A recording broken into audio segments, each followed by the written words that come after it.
गजाननं भूतगणाधिसेवितं कपेति जम्बो फलिताक्षिणम् उमासुतं शोकविनाशकारकं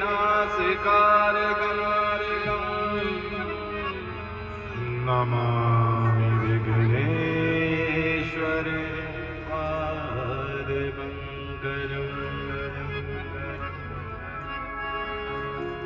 राधा मोरी स्वामी और मैं राधे तेरो दास,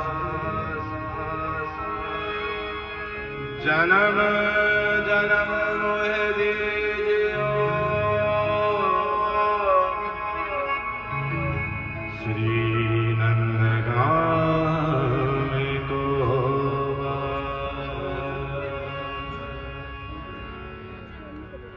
जाके सेवा भाव से अब प्रसन्न हुए श्री राम, ऐसे हनुमत लाल को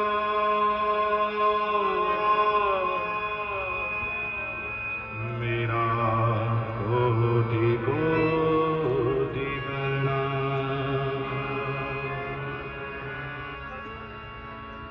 कर्पूर गौरम करुणावतारम्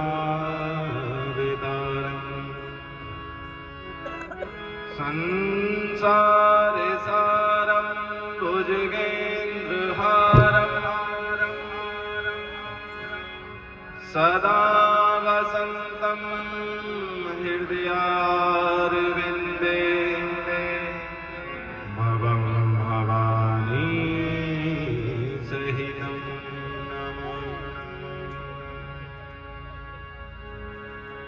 आए हो तो प्रेम से लो प्रभु का नाम।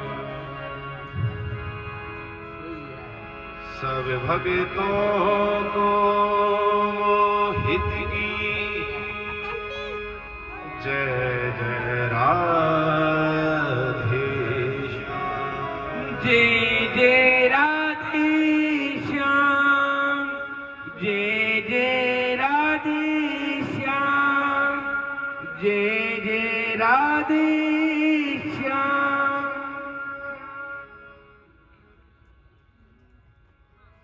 परम मंगलमय परात्पर अखिलेश्वर अकारण करुणा वर्णालय भक्त वांछन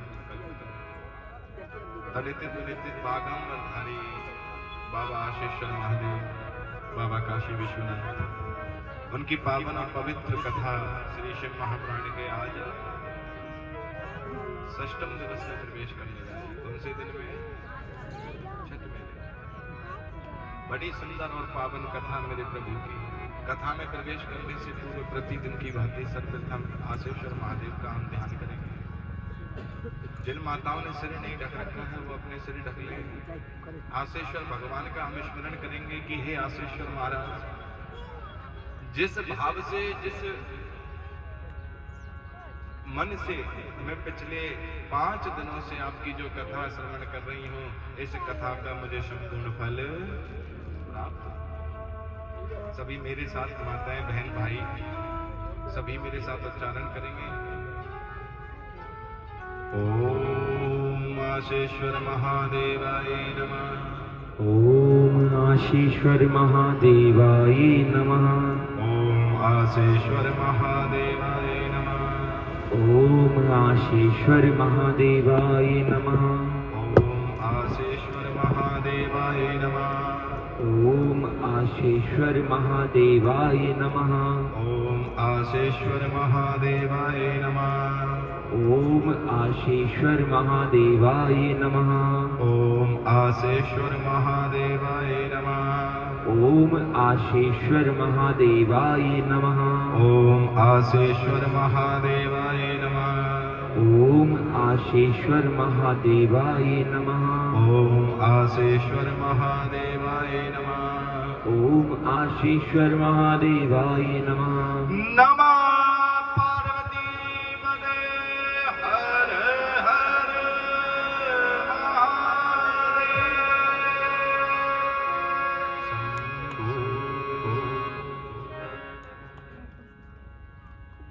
व्यासेश्वर भगवान की, बोले शिव महापुराण की, बाबा काशी विश्वनाथ की, बोले पशुपतिनाथ महाराज की, बोले केदारनाथ की, बोले रामेश्वर की, बोले महाकाल की, आज के आनंद की, नमः पार्वती पते हरे हरे महादेव।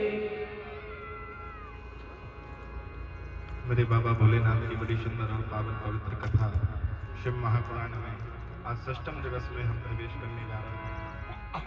आइएगा 2 मिनट के लिए बाबा का हरि नाम संकीर्तन हम करेंगे, उसके बाद कथा में प्रवेश करेंगे। सभी माताएं मन लगाकर ओम नमः शिवाय का जप करा करो, आशेश्वर महादेव का स्मरण किया करो। कथा सुनने से जितना फल मिलता है ना, उससे ज्यादा फल उस परमात्मा का ध्यान और स्मरण करने से मिलता है।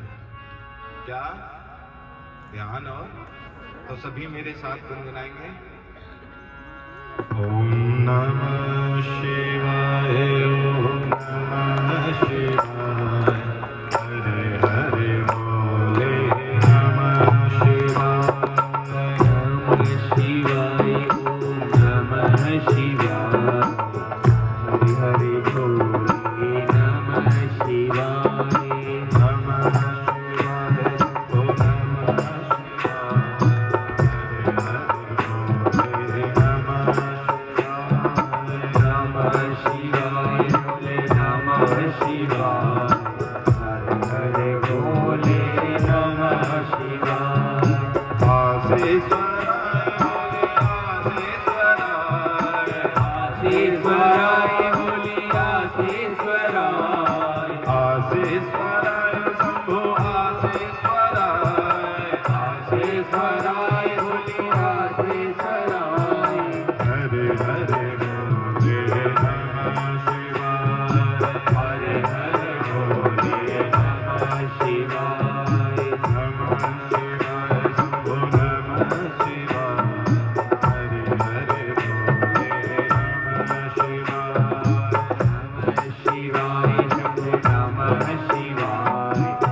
नंदीश्वराय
व्यासेश्वर भगवान जय हो। बोले शिव महापुराण की जय हो।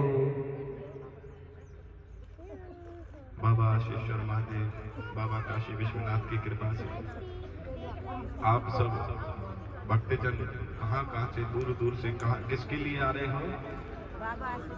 किसके लिए? बाबा की कथा सुनने के।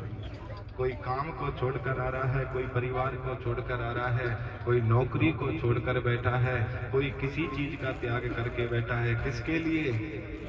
बाबा के लिए।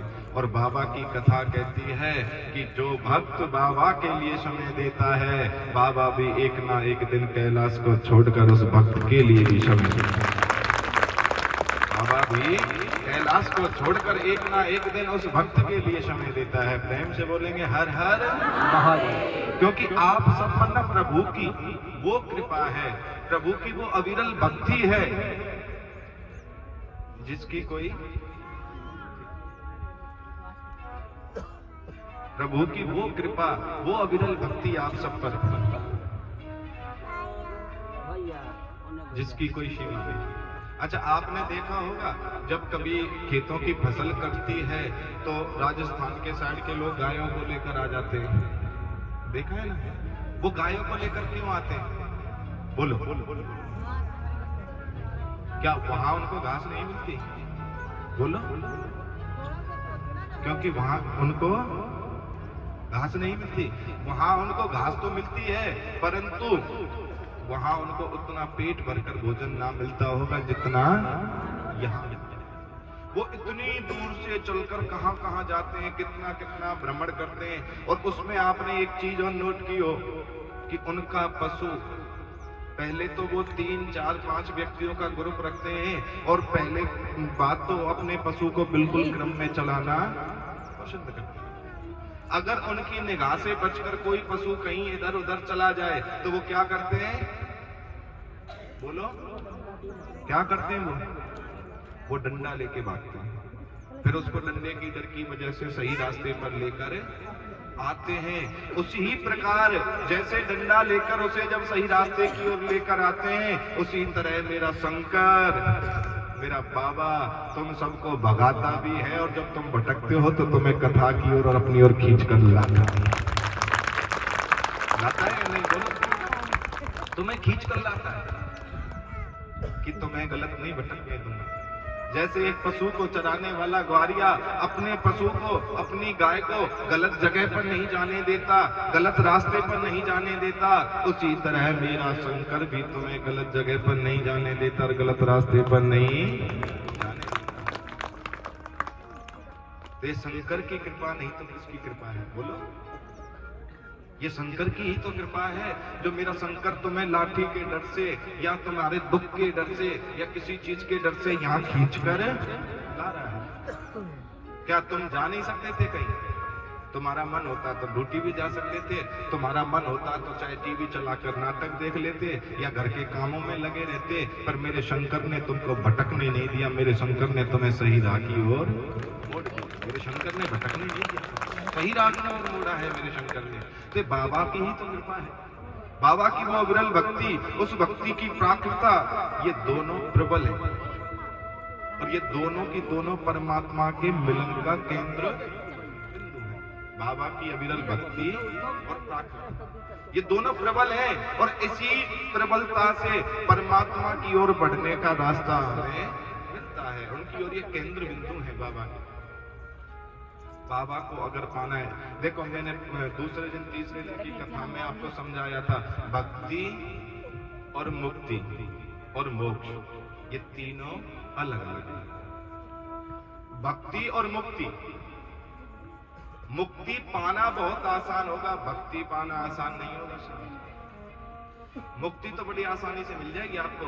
अगर आप चाहते हो कि हमें मुक्ति मिले, आप चाहते हो कि हमें मुक्ति मिल जाए, तो थोड़ा बहुत दान कर दो, थोड़ा बहुत सत्संग कथा सुन लो या थोड़ा बहुत कहीं किसी की सहायता कर दो, सत्कर्म कर दो, आपको मुक्ति मिल जाएगी। पर भक्ति मिलना असंभव है। भक्ति ऐसे नहीं मिला करती।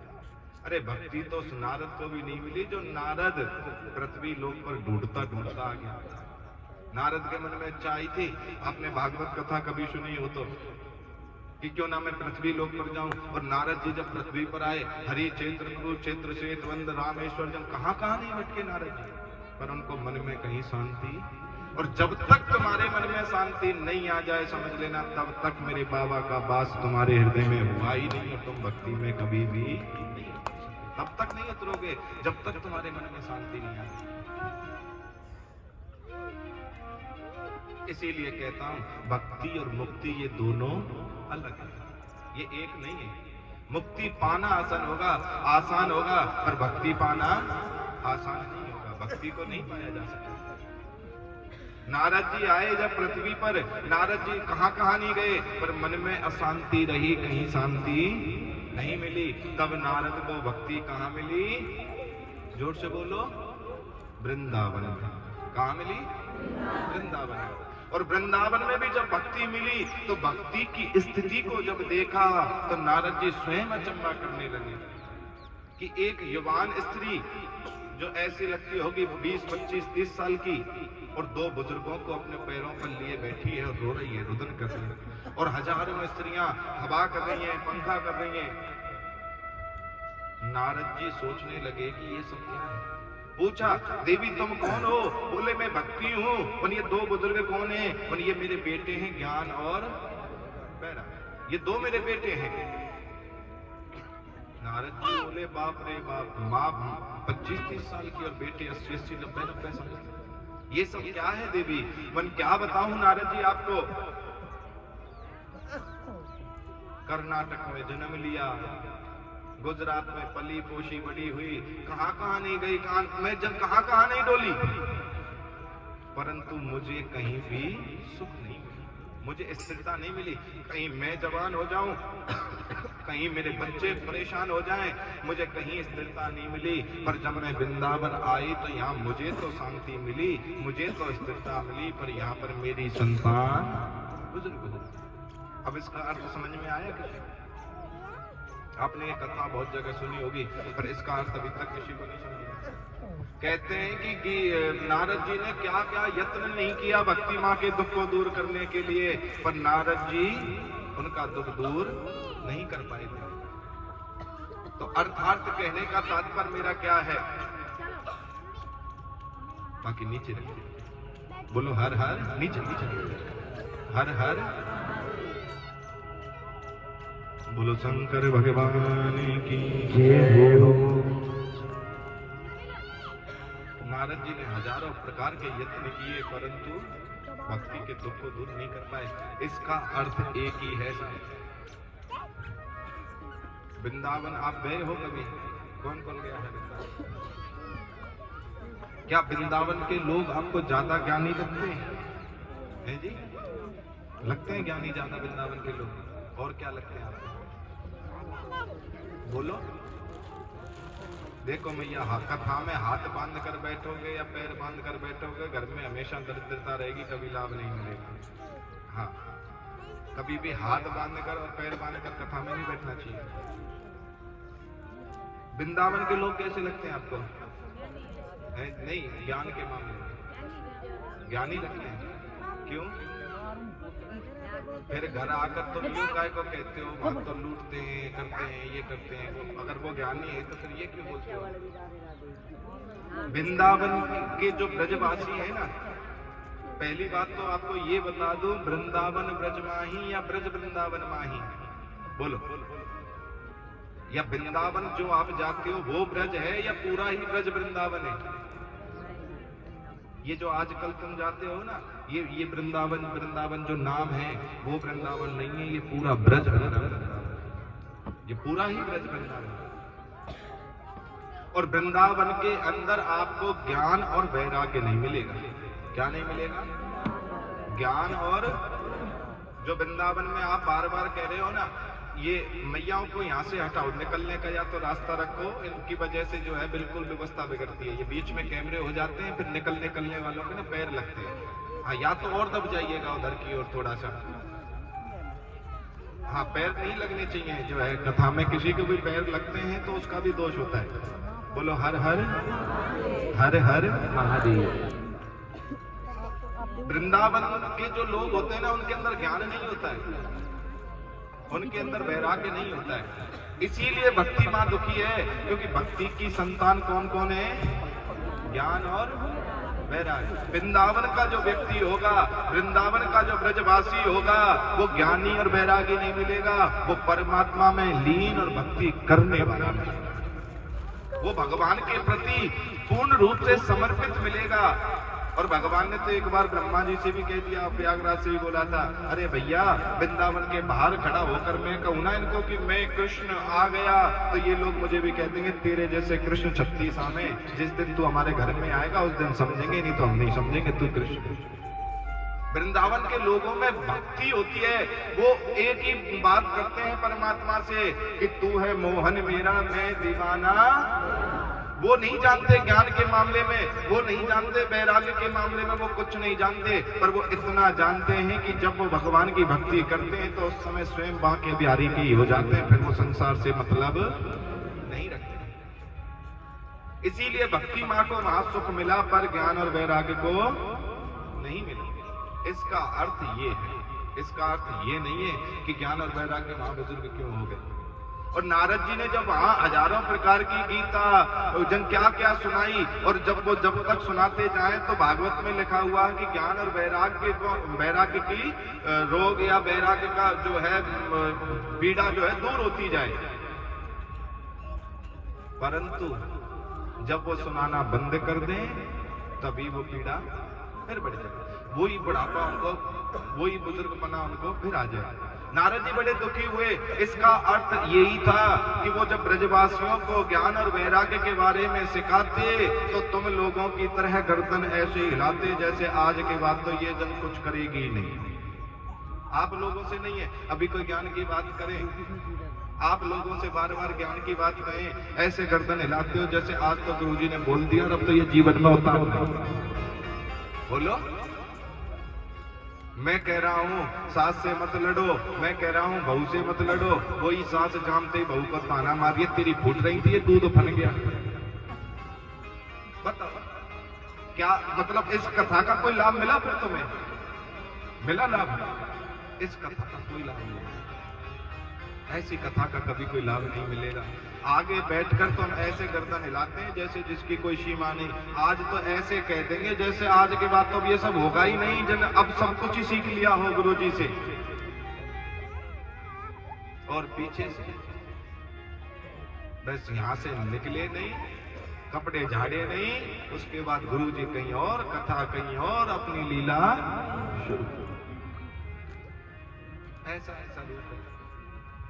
फिर कहते हो कथाएं सुनी लाभ नहीं मिला, ये किया वो नहीं मिला, और वो किया वो नहीं मिला। एहसान का बदला चुकाया जा नहीं सकता, तेरे एहसान का बदला जगत के रंग क्या नहीं सकता, तेरे एहसान का बदला चुकाया जा नहीं सकता, तेरे एहसान का बदला चुकाया जा नहीं सकता। करम तूने किया ऐसा, करम तूने किया ऐसा, भुलाया जा नहीं सकता। करम तूने किया ऐसा, भुलाया जा नहीं सकता, तेरे एहसान का बदला चुकाया जा नहीं सकता, तेरे एहसान का बदला चुकाया जा नहीं सकता। एक कहावत है हमारे ब्रज में, जाकी पग फटी ना विभाई ऊ जाने कहा पीर बुलाई। समझ में आ रहा है? आप सब कथा सुनने आते हो, कथा सुनते हो, आपको लाभ मिलता है तो जुड़े रहते हो, नहीं मिलता है तो छोड़ जाते हो। हमारे ब्रज की जो वो कहावत है उसका अर्थ एक ही है कि जब कभी भी धर्म की राह पर चलोगे या जब कभी भी सत्संग की राह पर चलोगे और जब तुम्हारे भाग्य या प्रारब्ध को बदलना होगा तो मेरा प्रभु कहीं ना कहीं तुम्हें किसी ना किसी रूप में दुख दिखाएगा। और तीसरी बात कि कुछ साहब हमारा समय भी कुछ ऐसा चल रहा है, मैंने आपको कहा ना बस धक्का लग रहा है, तो मैं तो आप सबसे भी निवेदन करूंगा, अगर हमारे स्टाफ की वजह से या किसी भी वजह से किसी को कोई त्रुटि हुई हो या किसी ने कुछ बोला हो तो उसे परमात्मा के प्रति समर्पित करके छोड़ देना, क्योंकि मैंने एक ही बात कही थी कथा में, प्रसन्न चित्त रहिएगा। जितने ज्यादा प्रसन्न रहोगे उतना ही आनंद तुम्हें मेरे बाबा की कथा में। और सामने वाला व्यक्ति को क्या बिगड़ेगा? बिगड़ेगा हमारा, बिगड़ेगा हमारे ब्लाइंडों का बिगड़ेगा। वो तो एक कर्मचारी है या वो तो कोई भी है, करके और चला जाएगा, क्या बिगड़ेगा उसका? मान लो यहाँ ब्राह्मण आ रखे हैं, सपोज करो ब्राह्मणों से कुछ होता है, यहाँ ब्राह्मण आ रखे हैं, ये तो 8वें दिन हवन होगा, अपनी दक्षिणा हमसे मांगेंगे, दक्षिणा मांग के चले जाएंगे। बात्रोगढ़ में कौन रहेगा? आश्रम को कौन संभालेगा? बिगड़ा किसका? जोर से बोलो। तो नुकसान किसको हुआ? हमें। अर्थात कहने का तात्पर्य मेरा एक ही है कि किसी की बात पर कोई ध्यान मत दो, होई सोई जो राम रचना। अरे ठीक है। और सबसे बड़ी समस्या तो एक चीज की और है। सन 2018 की बात है, जब आश्रम की शुरुआत की थी, हमारे एक मित्र हैं दीपक, और वो दीपक जो हमारे मित्र हैं बड़ा लगाव रहता है, तो ऐसे में उनसे एक सलाह मशवरा कर रहा था, तो वो मुझसे एक ही बात कहते थे कि भैया तू ये कदम उठा तो रहा है, पर इस कदम को उठाने के लिए ना सिर पर कफन बांधना पड़ेगा। क्यों? क्योंकि इसमें तू गलती नहीं करेगा, तेरे संग के या तेरी स्टीम या तेरे चेले चपाटे वो कोई ना कोई गलती करेंगे और बदनामी तेरे सिर पर। और ये सत्य है, आज के समय अगर कोई गुरु के साथ कोई संकट आया भी है ना, उन्होंने कुछ नहीं किया, उनके चेलों ने उन्हें डुबाया। बोलो, चेलों ने डुबाया है, किसी और ने नहीं किया। तो मैं इस कथा के माध्यम से एक ही चीज कहूंगा कि गरीब होना कोई गुनाह तो नहीं है, कि गरीब होना कोई गुनाह तो नहीं है। मेरे बाबा के सिवा किसी ने, कि मेरे बाबा के सिवा किसी अपने ने दुख सुना तो नहीं। कि गरीब होना कोई गुनाह तो नहीं है, पर मेरे इस बाबा के सिवा किसी अपने ने मेरा दुख सुना। जिसको जब मौका मिला उसने वहां बुरा निंदा करने की चेष्टा करी, जिसको जब जो मौका मिला वो बोलता गया, कहता गया। अरे कहने हमें कोई फर्क नहीं पड़ता, मस्त रहो, मस्ती में आग लगे चले, मस्त रहो, मस्त मौला बनकर रहो। अरे जो जैसा कर रहा है करने दो, क्योंकि सब लोगों का, सबका मैंने अपने छोटे से जीवन में इतना तो चमत्कार देख लिया बाबा का कि कोई किसी का नहीं है। आज तुम भी बैठे हो स्वार्थ में बैठे हो, बोलो जो झूठ बोल रहा हूं। आज हम भी बैठे हैं तो कोई स्वार्थ में बैठे हैं, सब स्वार्थ के। सुर नर मुन सबकी यह रीति और स्वार्थ लाग करे सब। कोई किसी के दुख सुख में नहीं खड़ा होता। आज भी तुम भी मान लो 1 साल में आज आश्रम में आए हो, किसी 1 साल के बाद कभी आश्रम में भी आके देखते हो कि गाय क्या खा रही है या प्लांट क्या खा रहे हैं या हम क्या कर रहे हैं? कोई किसी को कोई से मतलब ही नहीं है, क्योंकि अपने दुखों से ही फुर्सत नहीं है, दूसरे के दुख में तो क्या जाए। और किसी कवि ने तो बड़ी सुंदर बात कही है कि अपने दुख में रोने वाले जरा मुस्कुराना सीख ले, और कभी कभी दूसरे के दुख में भी रोना सीख ले। अपने दुख में रोने वाला, अरे तू जरा मुस्कुराना तो सीख ले, कभी दूसरे के दुख में भी रोना सीख ले। अरे नहीं, तो इसीलिए मैं तो बाबा भोलेनाथ को एक ही प्रार्थना करूंगा कि 2 साल में तो जैसे तैसे उठने की चेष्टा करी, उसमें भी अगर जो बाबा की मर्जी है तो मैं तो उसी को कहूंगा कि बाबा जो तेरी मर्जी हो वो तू मेरी झोली में डाल। मैंने कब कहा तुझे कि मुझे दुनिया का ये दे या वो दे, जो भी हो मर्जी तेरी वो मेरी झोली में। मुझे कोई फर्क नहीं पड़ता किसी प्रकार से, कोई बुरा कहे कोई अच्छा कहे। और आजकल तो देखो, मैंने कहा ना, गुरु किसे बोलते हैं? किसे बोलते हैं गुरु? बोलो। गुरु उसे बोलते हैं जो तुम्हें भी पागल बना दे। बोलो, झूठ बोला हो? आपका आजकल बच्चे कोई ज्यादा तेज दिमाग लगा जाए तो क्या बोलते हो? गुरु मत बन, बोलते हो या नहीं? तो सोच के देखो, जब हमें हमारे शंकर ने गुरु की पदवी दे दी और लोग ऐसे जो हम ही ये पदवी बना रहे हैं, वो हमारे संग माइंड गेम खेल जाए साहब। पर मैं तो ये की बात जानू, शंकर जय जय भोलेनाथ, तू सब बेड़ा पार लगाएगा, जो करेगा तू करेगा, मुझे कोई मतलब नहीं। तो इसीलिए कभी कभी थोड़ा दुख होता है, पर मैं तो भगवान को यही कहता हूँ, जो करेगा जैसे करेगा तू करेगा, जो भी तेरी मर्जी होगी। अब कोई हमारे साथ दिमाग से खेले और चाहे हमारे साथ ऊपर वाला। मैंने कल की कथा में सुनाया ना, इस प्लास्टिक के सीसीटीवी कैमरे से डरना या मत डरना, पर मेरे बाबा के शंकर के कैमरे से जरूर डर लेना कि तुम कर क्या रहे हो, तुम कर क्या रहे हो। उस शंकर के कैमरे से जरूर डरना।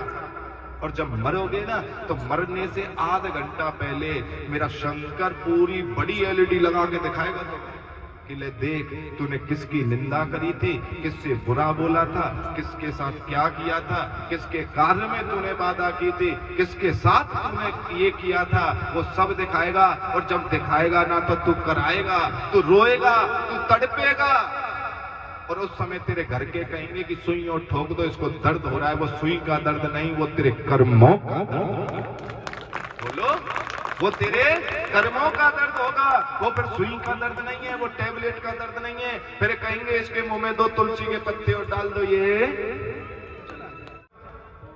एक मंदिर में हर साल कार्यक्रम होता था। बोलो, हर हर महादेव। एक मंदिर में हर साल कार्यक्रम होता था और वहां एक संत जी आते थे जो उनके गुरु जी थे। और वो जब संत जी आते थे तो वो संत जी बेचारे रोज 3 घंटे 4 घंटे उनको सत्संग सुनाया करते थे, कथा सुनाया करते थे। कितनी देर? 3-4 घंटे उनको जब सत्संग और कथा सुनाते थे। एक बार वो सत्संग चल रहा और कोई मनचला व्यक्ति वहां पहुंच गया। और वो मनचला व्यक्ति जब वहां पहुंचा और वो मनचले व्यक्ति ने कहा, भैया 2 मिनट हमें माइक पे बोलने का मौका मिलेगा, 2 मिनट हम माइक पर बोल सकते हैं। उसने बार बार प्रोटेस्ट की तो जो संचालक थे मंच के, वो बोले कोई बात नहीं, दे दो इसको 2 मिनट। क्या बोले? दे दो 2 मिनट। अब उसने तो माइक लिया, वो मंच पर खड़ा हुआ होगा और मंच पर खड़ा होने के बाद में वो बोला, अरे काय को पागल हो रहे हो, अपने घर परिवार बच्चों को छोड़कर यहाँ बैठो हो, अपने अपने घर में जाओ, इन गुरुजियों के चक्कर में ज्यादा मत पड़ो। माइक पे बोल दिया। नीचे से आप जैसे भगत थे वो खड़े हुए, अरे किस मूर्ख को माइक दे दिया, ये तो हमारे गुरुजी की बेइज्जती कर रहा है। उससे वो माइक छीन लिया, भगा दिया धक्का देकर। 1 साल बीत गया, अगले साल वही गुरुजी फिर आ गए, फिर वो ही व्यक्ति वहीं पहुंच गया। फिर उसने प्रार्थना की कि भैया 2 मिनट हमें माइक पे बोलने का मौका दो ना। अब बताओ देना चाहिए या नहीं? है जी, जोर से बोलो, देना चाहिए या नहीं? क्यों? अब ऐसे ही लोगों ने कह दिया आपकी तरह कि नहीं नहीं, इस मूर्ख को माइक मत देना। पर उसने बार बार प्रार्थना की। उसने कहा कि भैया एक काम करो, देखो मैं गुरुजी से पर्सनल जाकर माफी मांगूंगा तो दुनिया को नहीं पता चलेगी। जिन लोगों के आगे मैंने गुरुजी की बेइज्जती की थी, उन लोगों के आगे ही मैं माफी मांगूंगा, तो कम से कम लोगों को भी मन में शांति मिलेगी। उसने मीठी मीठी बातों में ले लिया वो माइक। दोबारा वो फिर मंच पर खड़ा हुआ और मंच पर खड़ा होकर माइक लेके जैसे ही खड़ा हुआ, तुरंत एक बुजुर्ग मैया खड़ी हुई और वो बोली, अरे किस मूर्ख को माइक दे रहे हो, तुम्हें ये नहीं पता कि ये पिछली बार क्या बोल के गया? उस व्यक्ति ने वो मैया वहीं रोक दी। अब खड़ी रही हो, बैठियो, क्या करना है? खड़ी रही हो, अब बैठियो मत। उसने कहा हाँ बोल, क्या कहेगा? वन की ये बता तू मैंने क्या बोला अगले साल?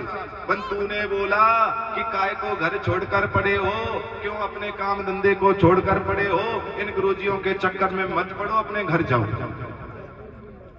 अच्छा वन, हाँ अब तू ये बता दे तेरे गुरुजी ने क्या बोला? अब तू ये बता, मेरी बात तुझे साल भर तक याद है, अब तू ये बता तेरे गुरुजी ने क्या बोला? अरे पगली, अरे बुढ़िया माँ, मैंने सत्य बोला।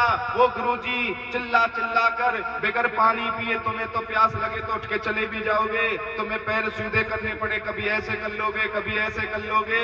वो गुरुजी तो इधर तकिया और उधर तकिया, ना इधर हिल सकता ना उधर हिल सकता। 3-3 घंटे जो तुम्हें कथा सुना रहा है उसकी एक भी बात याद नहीं आई, और मेरी बात तुझे साल भर तक याद रहेगी। तो कहीं वही तुम तो ना कर रहे हैं जी? कहीं वही तुम सब कर रहे हो? ये कथा सत्संग जो मैं सुना रहा हूं या कर रहा हूं, ये तुम्हारे पल्ले पड़ भी रही है? समझ में आ रहा है जी? हाँ, तो उसमें मैंने क्या बताया था? ये 6 दिन की कथा है, 7 दिन की कथा है। 8वें दिन जो है भंडारा है। 7 दिन में क्या क्या सिखाएगी ये? पहले दिन क्या सीखा आपने? श्रद्धा, विश्वास, भक्ति, फिर मुक्ति, फिर मोक्ष, और फिर सत्य, और 7वां दान। ये 7 दिन की कथा, और इसमें हम अपने जीवन को क्यों व्यर्थ में जाते? अरे कोई भला कहे तो भी भला सोचो, और कोई बुरा कहे तो भी भला सोचो। क्यों? अरे क्या पता किस रूप में कब परमात्मा हमारी परीक्षा ले रहा हो। और भक्ति की राह पर चलोगे ना तो सब अड़चन तो आएगी, ये सत्य है। भक्ति की राह पर जाओगे, सबसे पहले तो तुम्हारे घर वाले ही तुम्हारी निंदा करेंगे, उसके बाद वो पड़ोसन कहेगी कि टोटकार इनमें लग गई।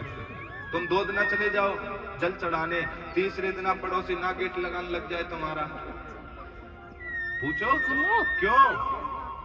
बोलो।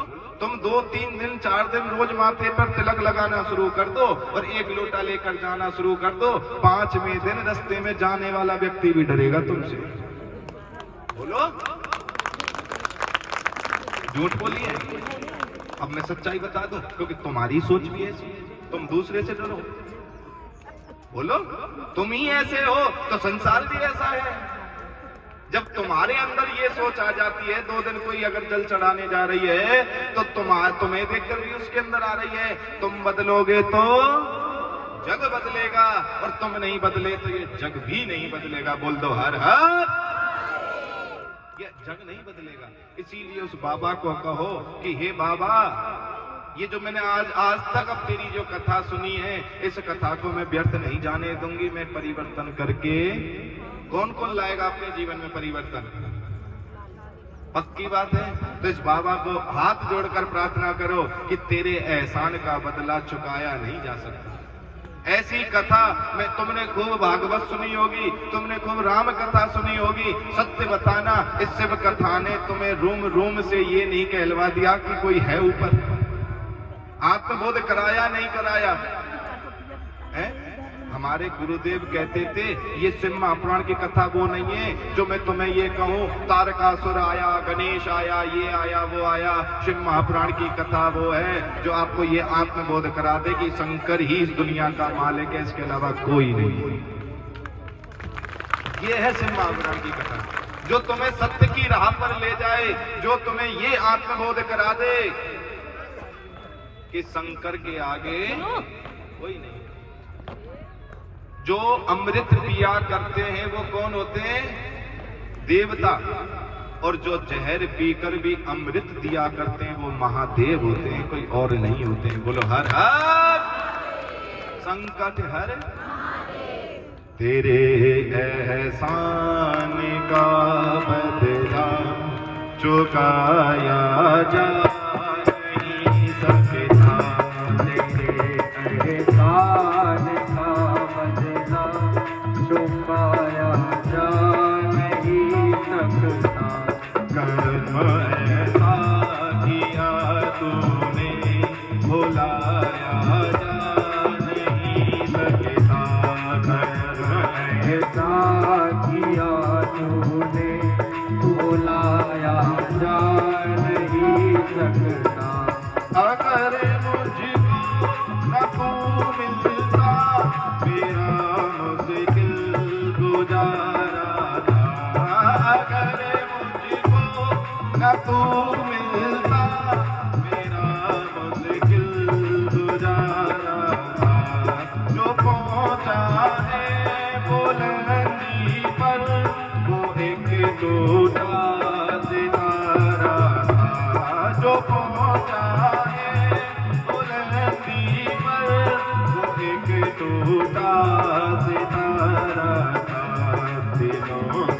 तेरी उल्फत को दिनों से तेरी उल्फत को मिटाया जा नहीं सकता दिनों से तेरी उल्फत को मिटाया जा नहीं सकता तेरे एहसान का बदला चुकाया जा नहीं सकता तेरे एहसान का बदला चुकाया जा नहीं सकता। हरि बोल।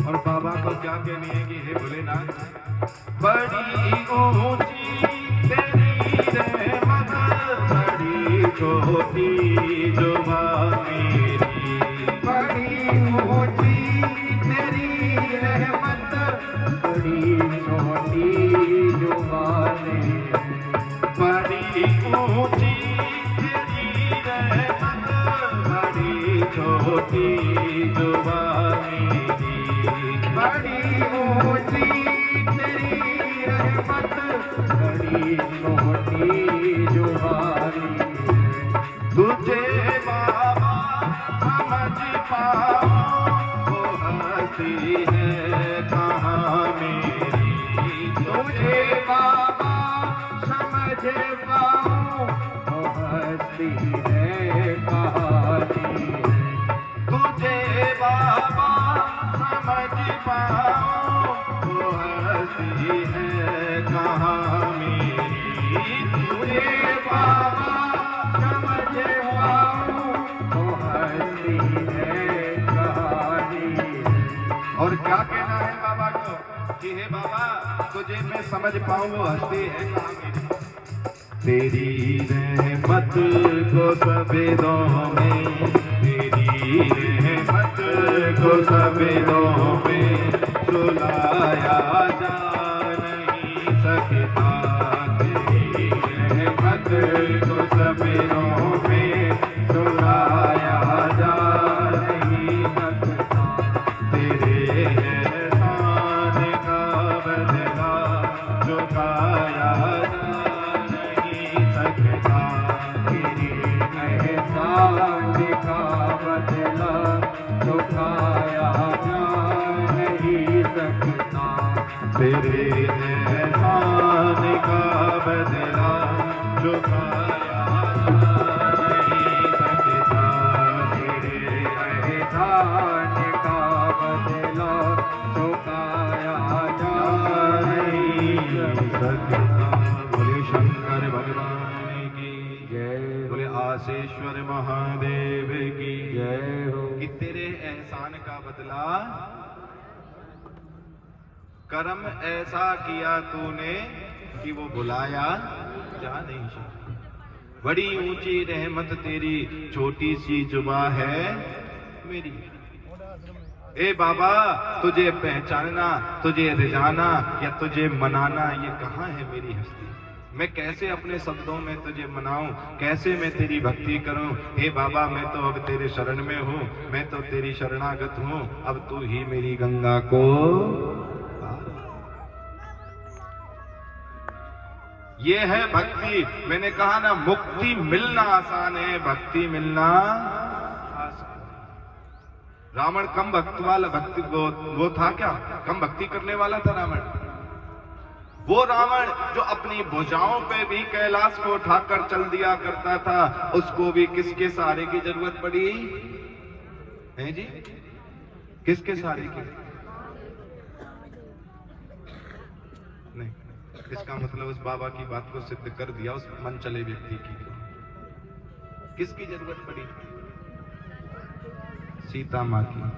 जब रावण दशरथ के यहाँ भोजन करने आया, सुनाई थी ना कथा, रावण ने अपनी मोक्ष मांगा, मुक्ति मांगी, तो सीता माँ ने क्या कहा कि इसको मोक्ष और मुक्ति जब मिलेगी जब भक्ति को लंका में जाना। वो इतना बड़ा सबका उपासक, उसे भी जरूरत पड़ी भक्ति की, तो सोचो हम तुम क्या 2 मिनट की माला जपने से ही गुजारा कर लेंगे? बोलो। इसीलिए कहता हूं ये मुक्ति पाना आसान है, भक्ति पाना आसान। और हम लोग ना तो हमें मुक्ति चाहिए ना हमें भक्ति चाहिए, हमें तो झूठ के अलावा कुछ और चाहिए। झूठ पर झूठ, झूठ पर झूठ बोले जो जा रहे हैं, हमें इसके अलावा कुछ और चाहिए? आप भगवान के द्वार पर गए, कभी भी भगवान के द्वार पर जाने के बाद क्या मांगा? धन दौलत माया, ये झूठ ही तो मांगा सब कुछ, जो तुम्हारा ना है और ना होगा। तुमसे पहले वो घर मकान जमीन जन किसकी थी? तुम मर जाओगे जब वो किसकी होगी, इसकी कोई गारंटी है? नहीं है ना, तो झूठी तो मांग रहे हैं। और जो सत्य है उसे कभी नहीं मांगते। आपने कुंती माँ का चरित्र पढ़ा होगा ना, भगवान से क्या मांगा कुंती ने? क्यों मांगे? सुख के माथे सिल पड़े, हरि हृदय तेजा, बलिहारी वा दुख की जो पल पल नाम जपाए। अगर तुम्हें सुख आ गया, तुम्हारे पास धन दौलत हो गई, तुम्हारे पास कोठी बंगला गाड़ी घोड़ा हो गए, क्या तुम यहाँ आकर पंडाल में बैठते? बोलो। हाँ, पीछे वाली जीजियो बोलो, क्या बैठते? नहीं बैठते ना। और तुम्हारे पास आज दुख है, किसी को संतान का, किसी को व्यापार का, तो किसी को काम का, किसी को फैक्ट्री की, किसी को मकान का, कोई ना कोई दुख है, जब तो भगवान याद आ रहा है। तुम्हारे पास धन दौलत माया आ जाए, सुखी सुख आ जाए, तो भगवान याद नहीं आएगा। कुंती माँ ने यही साबित किया था कि प्रभु आज अगर मुझे सुख आ गया तो मैं तुम्हें भूल जाऊंगी या तुम मुझसे दूर हो जाओगे। और जिस दिन मुझे दुख आया तब से मैं देख रही हूं तुम पग पग पर मेरे बच्चों की रक्षा के लिए खड़े हो, पग पग पर तुम मेरे साथ खड़े हो। अब बताओ, भगवान का संग जरूरी या सुख जरूरी? भगवान का। तो फिर काहे को मानते हो सुख? और कल मैंने बोला ये दुख काले है, जहां हम बैठे हैं ये पृथ्वी जो है ये दुख का घर है, फिर हम यहाँ रॉन्ग नंबर लगा रहे हैं सुख मांग मांग कर। काहे को? जहां हमें सुख मिल ही नहीं सकता वहां हम क्यों सुख मांग मांग कर? और तुम ये सोचते हो ना कि ये पैसे वाले बड़े सुखी हैं। कोई तन दुखी, कोई मन दुखी, कोई धन बिन रहे उदास, और थोड़े थोड़े सब दुखी, सुखी भोले के दास। थोड़े थोड़े सब, कोई जिनके पास में पैसा अथा करोड़ों रुपए, जिनके पास जो कहीं खर्च करने की भी जरूरत नहीं है, उनके घर चले जाओ और जाकर देखना वो खाना कैसे खाते हैं। एक बार हम गए हुए थे किसी सेठ जी के घर और मैं देखा शाम को हमें तो पकवान मिल रही थी और वो हमारे साथ में सूखी रोटी और बिना तड़के की दाल लेकर बैठ गया। मैंने सेठ जी ये क्या है? बोला मुझे बीपी है, डॉक्टर ने मना किया है, चुपड़ी रोटी मत खाइयो। मैं मर जाए या धन लेके बैठे। क्या करेगा या पैसा को? जब तेरी काया ही ठीक नहीं है क्या मतलब है फिर धन का? कोई मन से दुखी है, हजारों लाखों रुपए हैं और हजारों लाखों करोड़ों रुपए रखने के बावजूद भी सोच रहा है बेटे का विवाह बड़े धूमधाम से करूंगा, और रात को सोया, सुबह पता चला बेटा तो नौकरानी की बेटी को भगा के ले गया। वो मन से दुखी है। कोई धन से दुखी है, जिसके पास खाने को नहीं है वो 100 रुपए रोज कमाता है और 100 रुपए कमाने के बाद में वो सोचता है आज तो जो है आज तो वो सोच रहा है कि मैं 100 रुपए मिले, 50 रुपए बीबी के लिए ले जाऊं, 25 का खाना ले जाऊं, 25 बचा के रखूं, और बाजार में गया पता चला 125 का तो बिल्ली बन गया। वो वैसे दुखी है क्योंकि ये दुख आलय है। यहाँ पर दुख ही दुख मिलेंगे, यहाँ पर सुख नहीं मिलेगा। इसीलिए आपको बार बार कहता हूं ये रॉन्ग नंबर मत लगाओ। बोलो हर हर संकट हर। इसीलिए बार बार आपसे निवेदन करता हूं यहाँ पर रॉन्ग नंबर मत लगाओ। काहे की टेंशन ले? वो माँ कुंती जो भगवान को स्पष्ट कह रही है कि प्रभु मुझे कुछ नहीं चाहिए, मुझे दुख दे दो। क्या तुम कभी मांगते हो भगवान को दुख दे दो? कभी बोला है भगवान को जाकर दुख दे दो? और वैसे चाहते हो मुझे भगवान मिले, मुझे परमात्मा मिले, मुझे परमात्मा मिले, वैसे आप बोलते रहते हो। काहे को? अरे संस्कृत में बड़ा सुंदर शब्द लिखा हुआ है, विपदो नैव विपदः संपदो नैव संपदः। विपद विस्मरणम विष्णु संपन्न नारायण स्मृति। कि विपत्ति के समय ही हमें परमात्मा स्मरण हो, और हमें जब विपत्ति नहीं आई उसके बाद हमें परमात्मा की याद नहीं। अब दूसरा रीजन बताता हूं, अपने बच्चों को देख लो, उनको पता है हमारे ऊपर कौन बैठा है? माँ बाप बैठे हैं। कहीं से लाएंगे पैसे या भीख मांगेंगे या कर्जा उठाएंगे, पर तुझे वो इतना बड़ा फोन जरूर दिलाएंगे। वो तो जिद करके बैठेगा। जिससे जब ये पता है कि यहाँ से मुझे धन मिलेगा तो वो क्या करेगा? वो निष्फिक्र होकर रहेगा। उसी तरह जब तुम्हारे पास माया या धन बढ़ती है, या तुम्हारे पास माया या धन बढ़ती है, या तुम्हारे पास जब ये सब कुछ उत्पन्न होता है, तो उसी तरह तुम भी परमात्मा को भूल जाते हो। बोलो हर हर संकट हर।